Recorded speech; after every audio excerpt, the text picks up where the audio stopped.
SUV-sized drones in New Jersey. Dozens of reports seen near military bases, armories, civilian areas, over people's houses, properties owned by President-elect Trump. The FBI says they've been investigating it for a month. A month?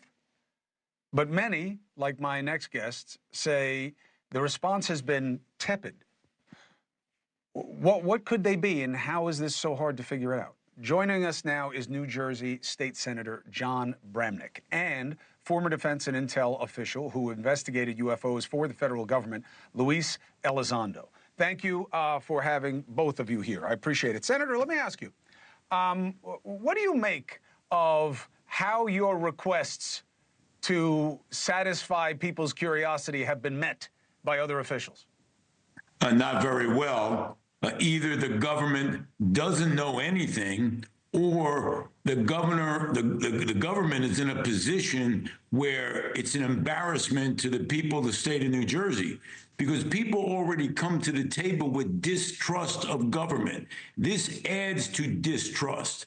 And I'm deeply concerned that people are going to come up with conspiracy theories. You see them on the internet all the time. So this doubled down, and it double downs on the people who make up theories and also don't trust government. So it has a double whammy on government. Have they told you anything, Senator, about what to say or what to think? The only thing I heard is Governor Murphy did a press conference while he was signing another bill, and he indicated he wasn't concerned with the safety of residents. But the residents I represent are deeply concerned that they need a lot more information than a blanket statement that it's still safe out there. That's simply not enough. We're going to have a briefing tomorrow in Trenton, and I'm looking forward to hearing what they have to say. Well, you got a platform here to tell the country what you're finding out and what you're not finding out whenever you want it. Mr. Elizondo, it's good to have you again. What's your guess on this? I mean, look, the good news is you see a lot of navigation lights on these things. You see red and greens on a lot of these, which, as you know, are familiar lighting that people put on drones over a certain size. What's your guess as to why there's so many over Jersey all of a sudden?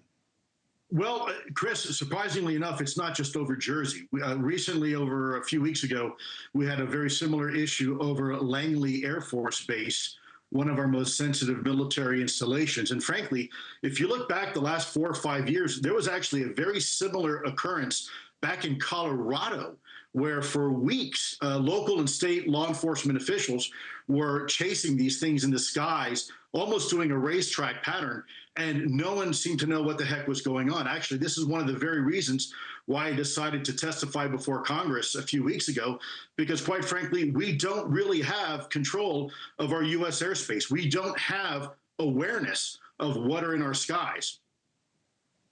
Do you believe that the FBI has been looking for a month and doesn't have any answer about what these are when there's so many? Well, I've worked with the FBI in the past, and they tend to be very, very competent when they're doing investigations. I do believe they have some answers.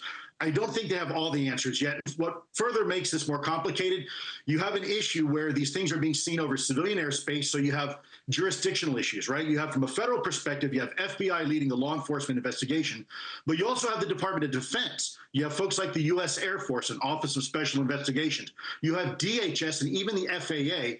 And so all these federal agencies, forget about even the state and local agencies, are trying to work together and try to deconflict what's in the skies. And unfortunately, they just don't seem to have a common operating picture right now of exactly what we're dealing with. You think they're wrong about the size? Because, it's not easy to find drones of any significant size on the commercial market. Yeah, so here's the problem, Chris. Great point. We know that commercial drones tend to be a typical size, and they use a certain amount of power, if you will, and have a certain amount of loiter time, a certain amount of range. And typically can be anywhere between 15, maybe 20 minutes if you're lucky. And then you have to have line of sight in order to control these things. If you talk about anything bigger than that, you're really talking about a state-sponsored capability. This isn't a hobbyist. This isn't a drone that someone buys, let's say, from Radio Shack or buys from Amazon.